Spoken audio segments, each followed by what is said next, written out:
What's going on, beautiful people? Welcome back to another episode of Respect the Game podcast. My name is Edward, named after a great man, that being my pops. Shout out to my mother and my grandmother for helping raise boys too.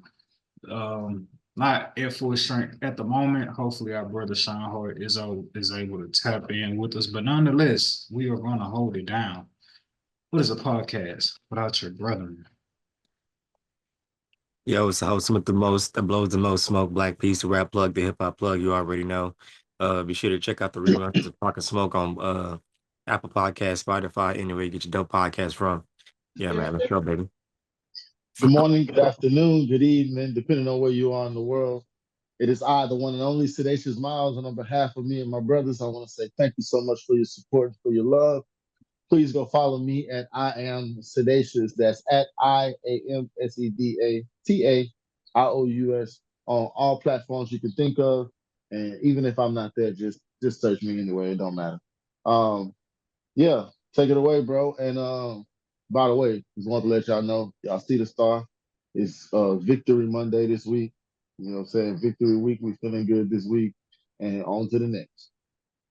Right on, man. Gotta show love to the Cowboys on their win because we gonna highlight them when they lose. So we gotta keep it fair, keep it balanced. So shout out to the Yeah, you know. Cowboys. I mean, Cowboys. it They was a played the subpar game in win. 2K. So it is what it It Uh, was a subpar st- win. it's a part. A win is a win. Hey, get it straight to it. Not wasting no time. Breaking news of the NFL right now. Robert Saleh has been fired. Is how big of a deal is this, considering you would have liked to believe bringing Aaron Rodgers in that they will be off to a hot start.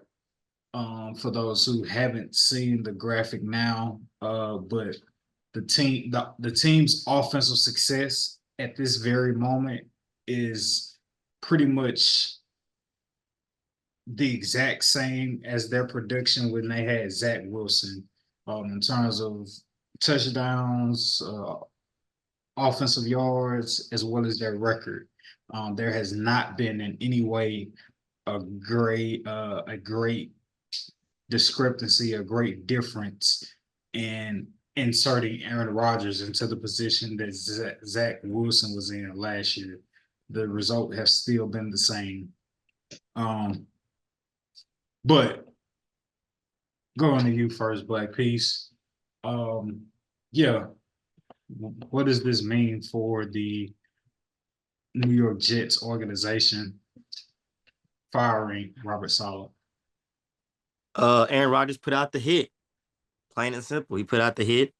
In my opinion, at the press conference after the game, he couldn't stress enough that he had two first half picks, which is something that's not part of his part of his repertoire of being a football quarterback. So he kind of was stressing on the turnovers and stressing on, like, I think he stressed on the play call, but more on the turnovers and how that's not like him. And that's just kind of like that's just like tiptoeing around the fact of saying that, like, hey man, it ain't me, it's him. Like, what I'm capable of. Like, for me to throw two picks in one half, you know, let alone the first half, it's like that's not my DNA. So I think that's what it came down to. I don't think um he was fit to be the coach to begin with, to be honest with you, bro. Um I feel like he was a fan in a good position and always felt like things didn't go his way. And I mean, shoot, I don't think he was competent for the job, period, man. I feel like you should have still been able to make Zach Wilson good, because that was supposed to be your future quarterback. And, it shows that, like, hey, even with an experienced quarterback, you're still going to have the same results. So, shout out to Zach Wilson. That's my guy from last year. So, uh, hopefully Do, this opens a lot of eyes for him. do you feel like uh, is it overly dramatic to be like Zach Wilson apologies need to be in order? I To get me, that question. Go ahead. To me, yes, and I'm gonna stand on that. What about you, Daisy? Do you feel like it's overly dramatic or too soon? Do you feel like Zach Wilson apologies should be in order? Do you feel like he's deserving of that, considering how the New York Jets look currently? No, me personally, simply because he didn't get better.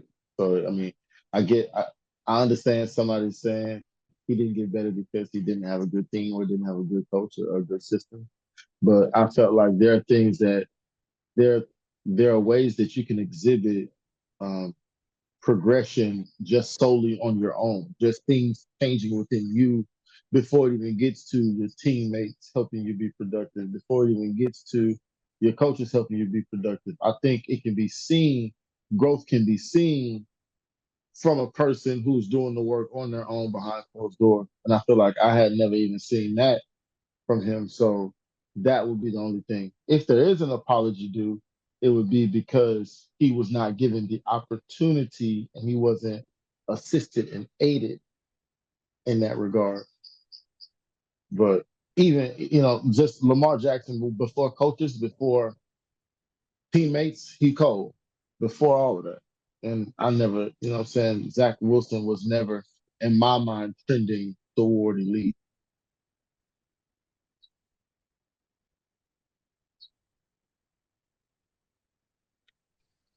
I think that the New York Jets. Well, no, I'll say this. I think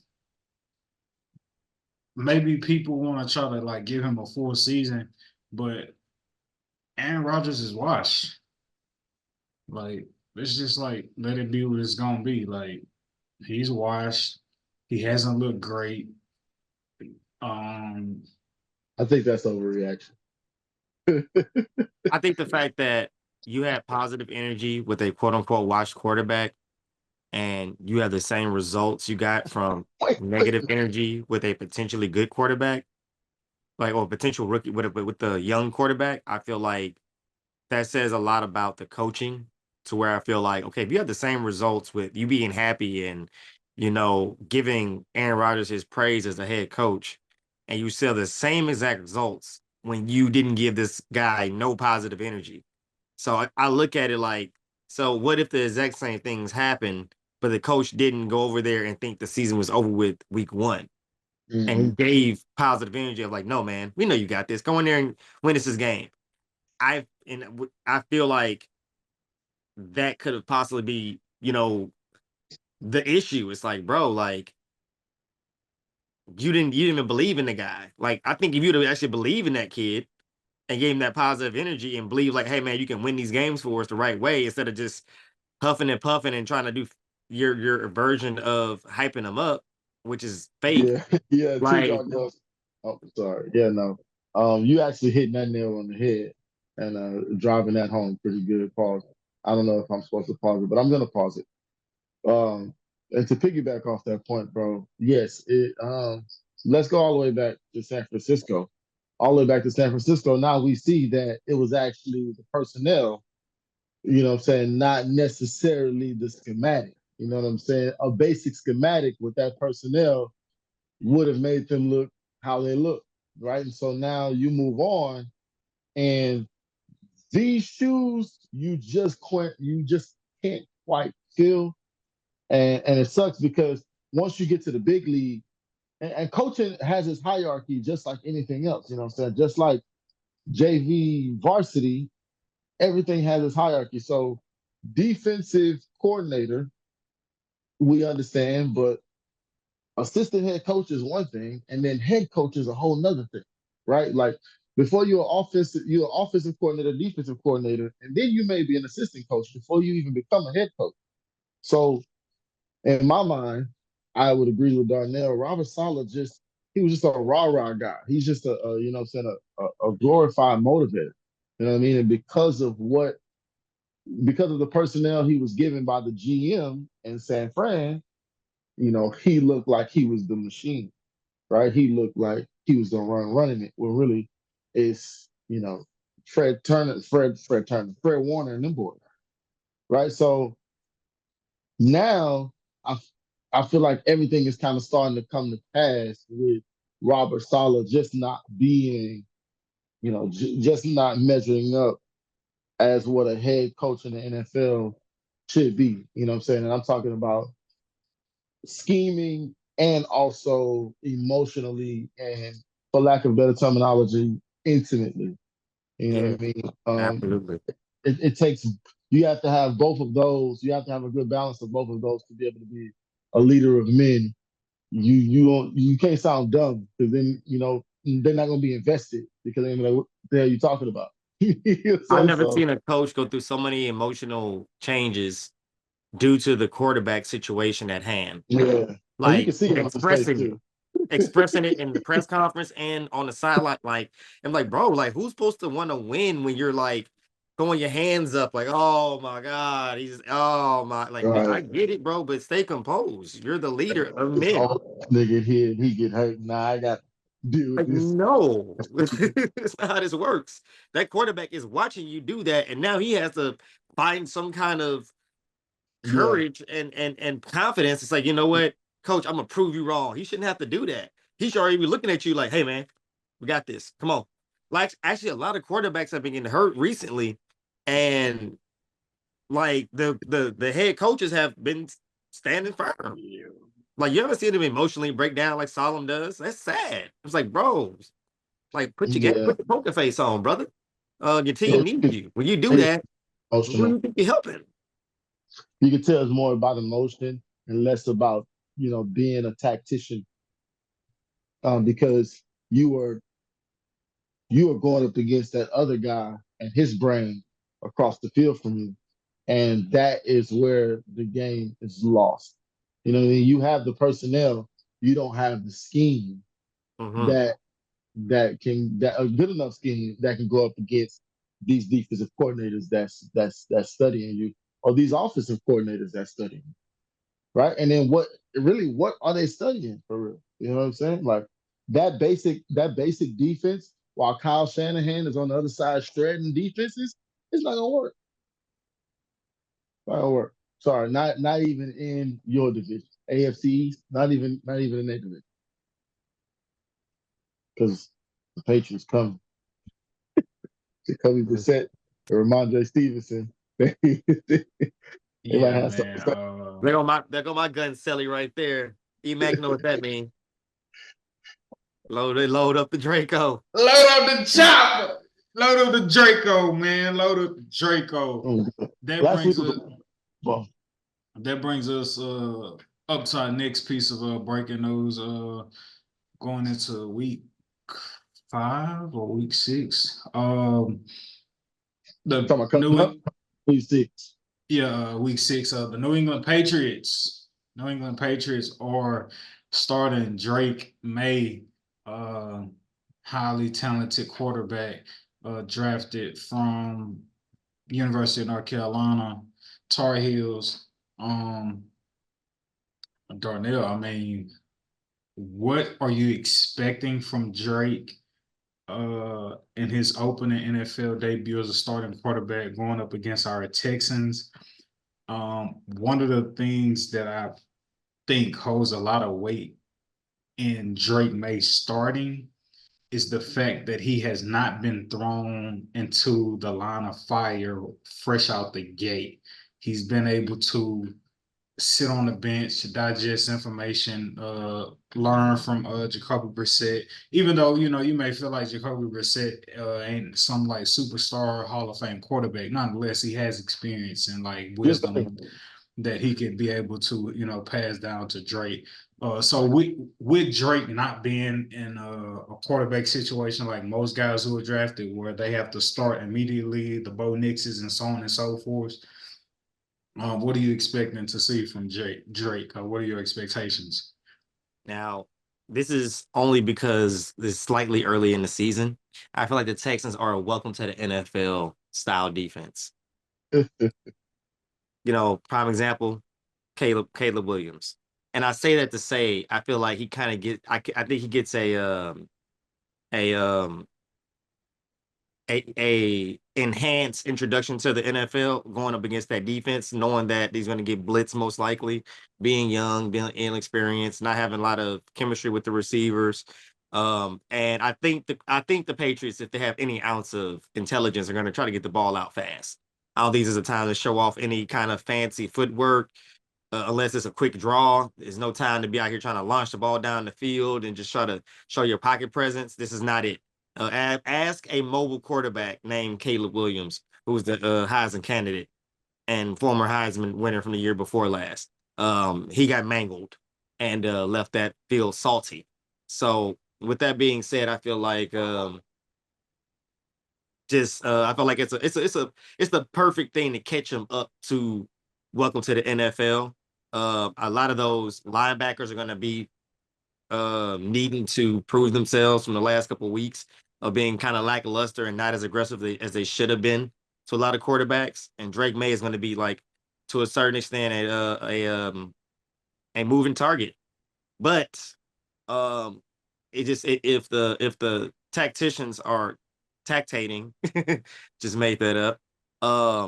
If they're doing what they're supposed to be doing, they should be able to get the ball out quick.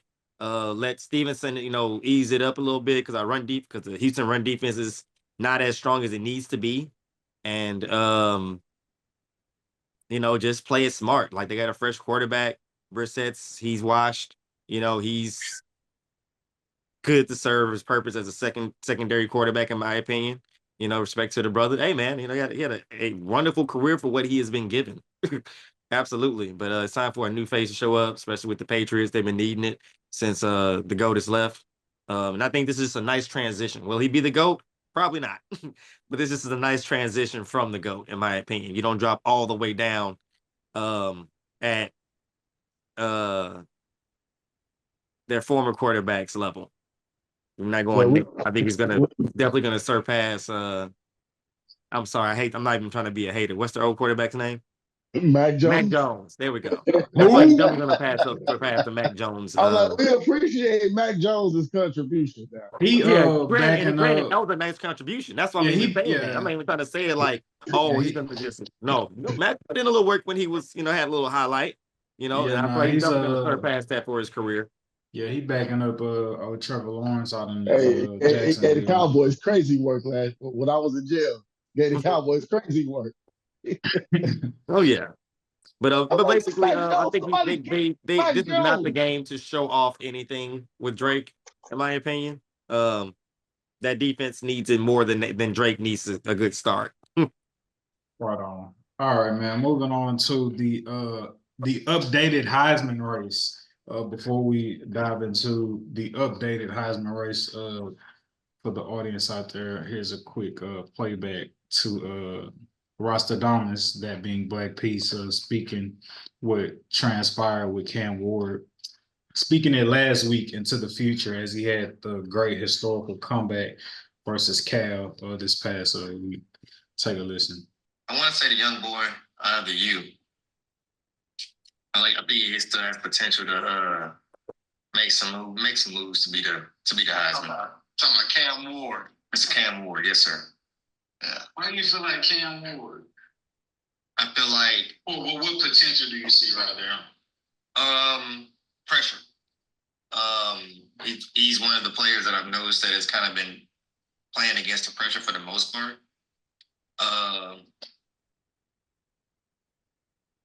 And also, I feel like the game from what I've noticed comes natural to him more than anything.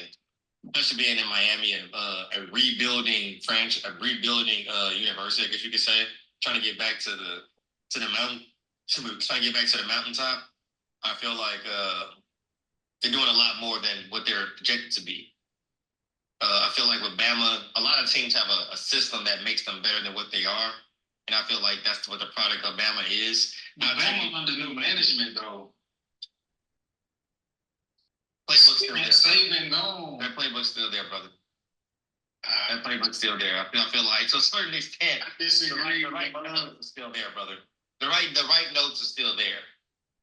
So, it's like maybe next year I'll feel like, okay, he's fully removed, but I feel like there's still a saving essence in that air. So I kind of feel like that kind of works against him until the season kind of proves it different. But I just like I like the fact of his comfortability as a quarterback, his confidence as a quarterback, his ability to be like, oh, I'm playing for Miami. And it's not 1999, 2000, but we definitely out here. We're trying to make some moves, and we're trying to make a playoff push and make some playoff noise. So, And without any hesitation, their backs against the wall. Cam Ward rising to the occasion of being the quarterback that Black Peace believed he could be, making a 25-point comeback in the second half versus Cal.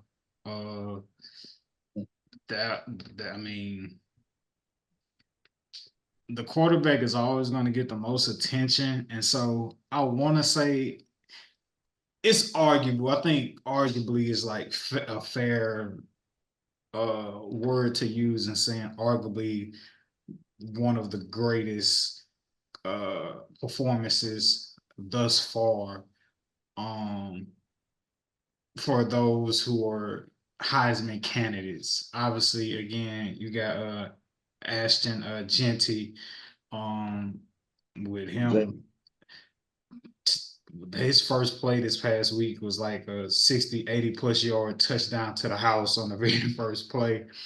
But as of right, and then what you call it, he had a bye week. Travis Hunter, he had a bye week. Oh, okay. Yeah, Jalen Miro, I believe he completely lost his opportunity at a Heisman after being upset and losing to Vanderbilt this week. But yeah, I mean, considering all of that, we start with you, Black Peace. How would you rank the Heisman race currently, with the top four still being Jalen Milroe, in no particular order, but Jalen Milroe, Travis Hunter, Cam Ward, and Ashton Genty? Like, how would you rank the top four now for you in terms of like favorite to win? Realistically, I'm gonna stay with Cam Ward, Genty, Travis Hunter. based off of just prior performances, I would have to give it to Mr. Hunter, then Jalen Milroe. Say it again.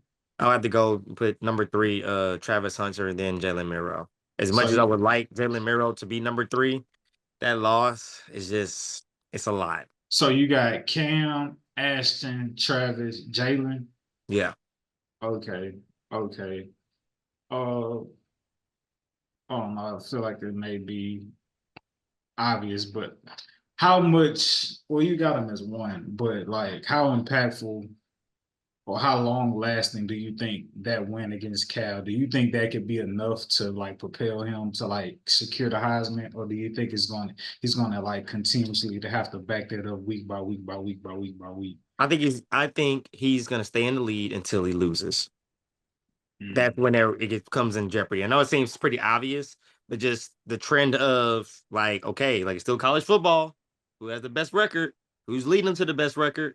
That's what it breaks down to. So I feel like until he gets his first L, then I feel like that's when you can kind of say like, all right, where's everybody's at? But right now, man, he has the undefeated team, better than Bama, better than Georgia. Now, granted, the competition is, may have not been the same, but as of right now, due to the record, you have to give that team the respect and let him be the forerunner, with the numbers to back it up as well.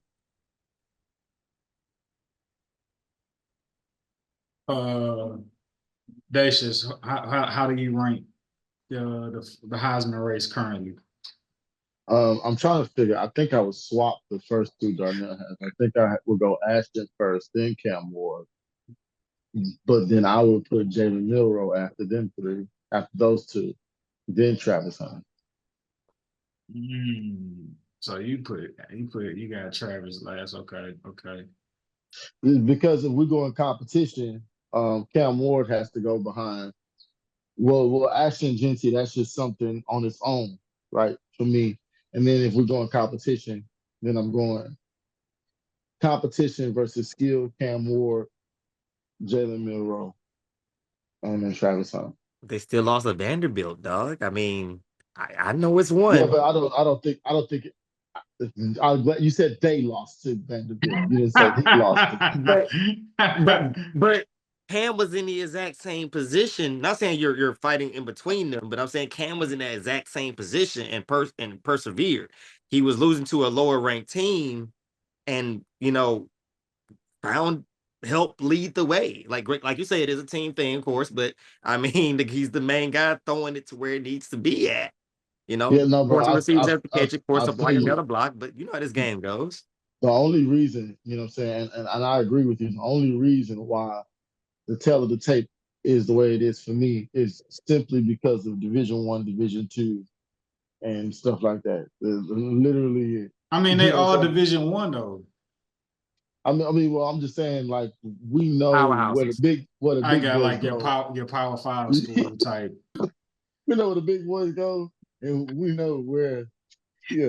Here's a argument that I just thought about for Ashton Jeanty. Now, granted, he may not be going up against the Bamas and the Georgia type defenses. However, there is something to be said about his greatness when the opposing team know you're going to run the ball and they load the box on him, and he still finds a way to go for 100+ and 2 tutties. Like, so That's again, Adrian Peterson you know missed. what I'm saying? It's just like, bro, like you going up against a Yeah. 8-man box, and like they're pressing, and they're not worried about the receivers because they know you're going to run the ball, and you still breaking. Like, you know what I'm saying? As they say, hitting your head on the goalpost. Like, come on, bro. He Like, made a bet with one of his linemen, right? You heard about his I bet? seen it. He told him if I don't rush for 2K, I'm cutting my dreads. You know the last person done that? Who? Barry Sanders. D. Sanders. I thought you were gonna say Ricky Williams. Respectfully. Yeah. Yeah. Oh, there. Barry You Sanders. know, like, Like that. and I'm glad you brought that up because I know for some people how much of a spiritual thing that is with like growing out your hair and growing your locks, and how like sacred that could be and how much that could mean to you, and like, you know what I'm saying? So for him to put that on the That's a line, huge bet. that's Yeah. serious. That's a Like, huge bet. that's serious. This falls into the category of Carmelo Anthony betting one of his teammates a If game alive if on live, I I lose, I cut. cut my braids off. Just Yeah. saying, this falls in that category of historicness.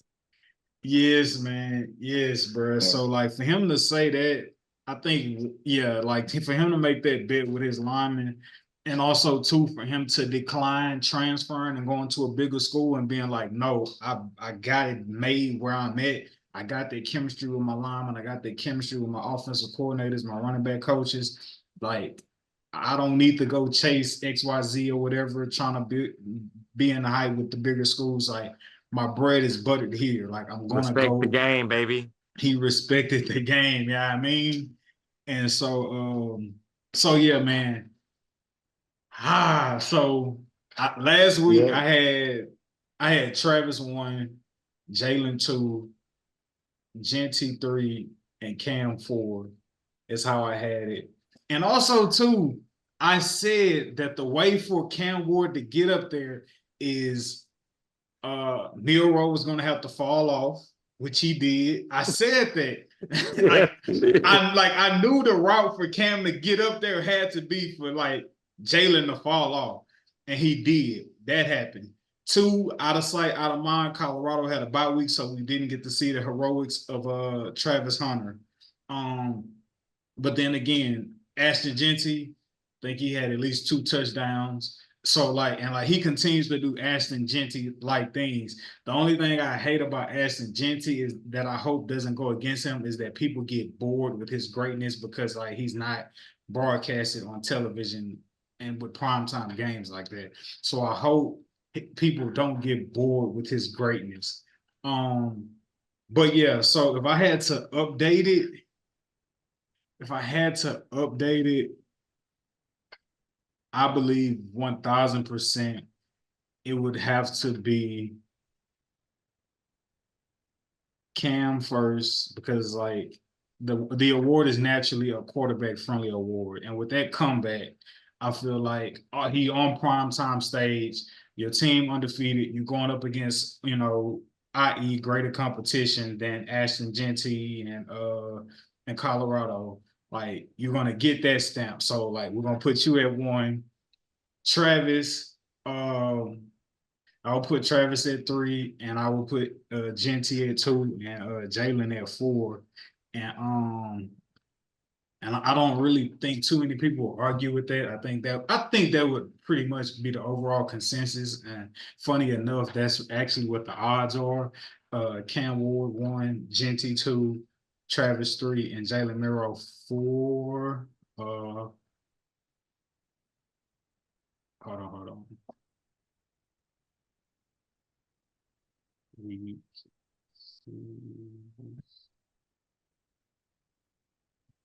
7.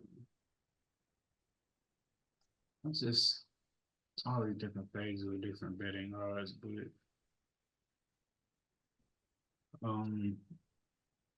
Ashton Genty right now is plus 240. He's at 1. Colorado Travis Hunter is at plus 320. They got Cam Ward at 450. So they got Cam Ward at 3. And they got Jalen Miro at plus 900. So Jalen Miro definitely had a nice fall from the top spot. And yeah, man. So even with how great of a game that was, Ashton Genty is number 1 for most favorable odds at plus 220. And Travis Hunter is at plus 320, Cam Ward at plus 450, and Jalen Miro, depending on what book you at, plus 900, plus 1,000. So Ashton Genty is the favorite right now. He is the favorite over Cam Ward. Who's number 5? My sleeper pick going into the year, Dylan Gabriel. Okay, as long as it wasn't from Oregon. As long as it wasn't that one Hall of Famer's son, I'm fine. Nah, he's not even in the top 10. 1, Pretty 2, 3, 4, No, I heard at one point he was 5, top 10, 6, and it was 7, just it was 8, 9, baffling. 10. So like, Hey, what's man. crazy? They got Cade Klubnik from Clemson on here. Oh no, the couple games he's had, man, electric. Guy's been slinging it. Pause for sure. I was gonna let you live, bro. I was gonna let you live. I actually have been taking a diet off of the pause game. Like just like keeping it very like, okay, if it's obnoxious, I gotta say it. But all the little intricate, like I'm not gonna do that. I'm not gonna mess up a whole conversation just to pay that respect to that game. I'm good. And I think that's the new trend coming into the community and into the world, into the culture. And it's okay, guys. Say what the hell you want to say. If it's super out of line, okay, check yourself. But talk, people. Just talk. But yeah. Yeah, that's crazy. Do y'all have any concerns or feelings about the Philadelphia Eagles letting go Levante Devin White? I've been saying Levante David. I don't know why he was on my mind. But the Eagles let go of Devin White. Do y'all have any feelings, comments, cares, or concerns about that? Releasing the former Pro Bowler. Nope, moving on. Okay. Like who is it? I ain't gonna lie to you, bro. Who is that young man?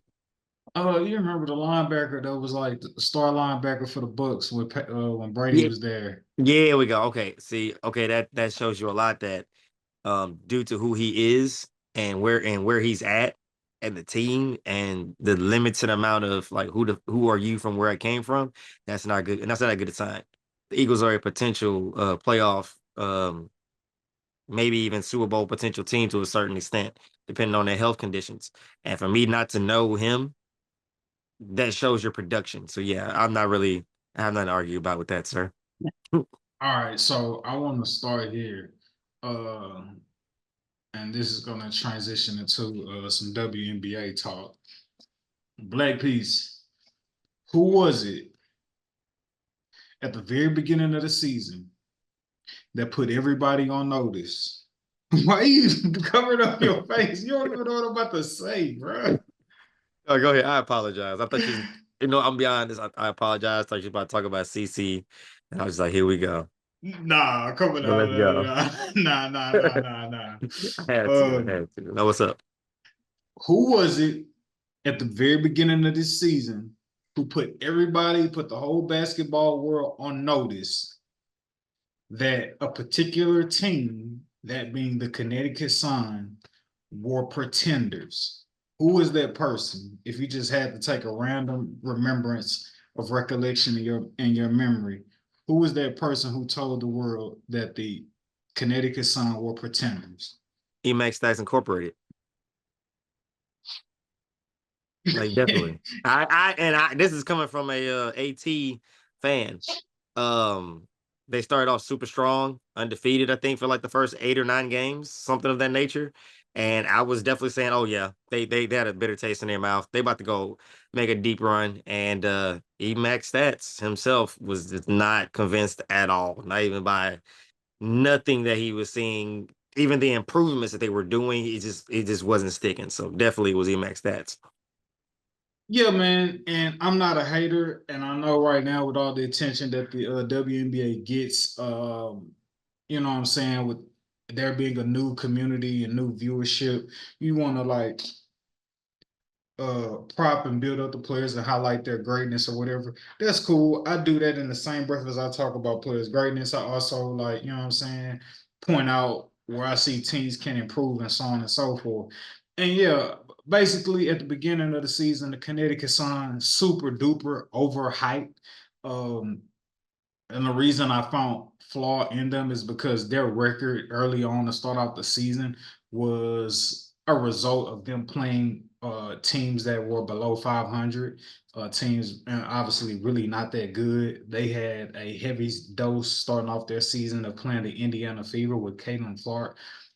So it's just like, and then when they and it granted, respect for you beating the teams that you were supposed to beat, but when it came time to play other teams who had true playoff championship potential, they folded. They did not have a winning record against those teams. And so I just tried to point it out, call it like I see it, and just put everybody on notice to be like, hey, I know we're in love with the Dewana Bonners of the world. I know we're in love with the new emergence of Dejanay Carrington. I know we love someone we hold in high regard of being the triple double queen and Alyssa Thomas. But this team ain't that good. And when I say good, I'm talking about truly having a championship like potential to win a championship versus everybody else in this league. Never believed in it, never saw it. And when the rubber had to meet the road today in a closeout game, they absolutely positively did not show up. It's a travesty. And I will give the general manager for the Connecticut Sun, I will give them credit because at the 'cause one of the things I said is they need scoring. They attempted to go get that scoring by going to get Marina Mabry. However, the head coach, Stephanie White, wants to bring Mabry off the bench. Y'all need scoring so bad, you can't afford to bring Mabry off the bench, okay? Like, you just can't. And so bringing her off the bench, I believe, was a grave disservice to the team. I think they put too much pressure on a 37, 35-year-old Dewana Bonner.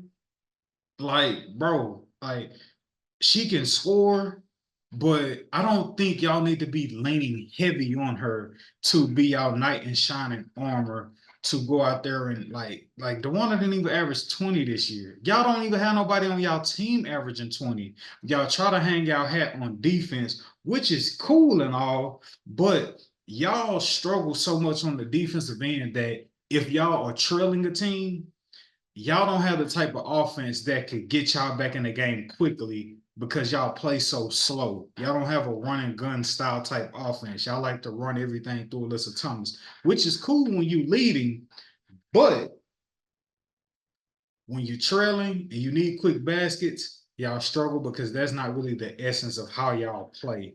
Um, And Alyssa Thomas tonight, I think you hurt and broke everybody's heart with how you played in a closeout game and the potential to go to an NBA final, NBA, WNBA finals. You didn't have your best game, AT. That doesn't take away from you being a legend in this league. You just didn't have your great game, and I really don't. I think they got some serious questions to answer because I'm just like if you're gonna deem me a hater, cool, but like understand and know that I truly watched the game and it's just an honest critique of the Connecticut Sun. They need scoring bad. And while they did get Mabry, she does not need to be coming off the bench. Like y'all scoring isn't that good. She needs to be in the game. And you want to really know who would be a great added piece if maybe y'all didn't get Mabry? Kennedy Carter. Y'all need a dog for an offensive scorer. What you call it? I would say she's not necessarily in her prime. I would even argue AT not in her prime because as great as AT is, bro, that team needs somebody who could average 20 at minimum 20 points for them. And if y'all don't have that, when it comes time for the playoffs and you just truly in your heart of hearts need a bucket, you're going to struggle and you are not going to see the mountaintop and winning a championship if you can't find a prolific scorer for that team. The defense is cute, but at the end of the day, you're going to have to find somebody who can put the ball in the basket. Obviously, the Liberty got that. Obviously, the Lynx got that. And of course, the Aces got that. And as well as, and then what you call it gonna be real scary next year. I think the Seattle Storm, when they got a full year to try to develop their chemistry, and then you got Jewel Lloyd coming back, assuming she's gonna be healthy. They gonna be scary next year, and y'all gonna be the same old Connecticut Sun playing slow, depending on a 37-year-old DeWanna Blonder to try to be all knight in shining armor. Yo, start to make the transition. Maybe I'll find somebody in a draft. Maybe I'll trade for somebody who's an elite scorer. Here you go. Here you go. You may make a trade for Enrique. Enrique can go get you some buckets. You know what I'm saying? I mean, you got to worry about the Dallas Wings too next year. They're gonna be fully healthy. Natasha Howard coming back healthy. Sabley coming back healthy. So I'm not buying going into next season. I'm not buying any hype that the Connecticut Sun are true championship contenders. Stop it. It's not real. You're lying to yourself. Whoever you are out there, y'all need a premier elite scorer to really be able to compete in the playoffs. And it was shown tonight. That is all. Beautiful people. That is what you call a great episode. We want to be before you for a good time, not a long time. Make sure y'all go follow our brother Shineheart Izzo, who wasn't in the building tonight, as well as Black Peace, myself, Sedacious. All that'll be down in the comments. But yeah, man, we love you, beautiful people. We will see you next week.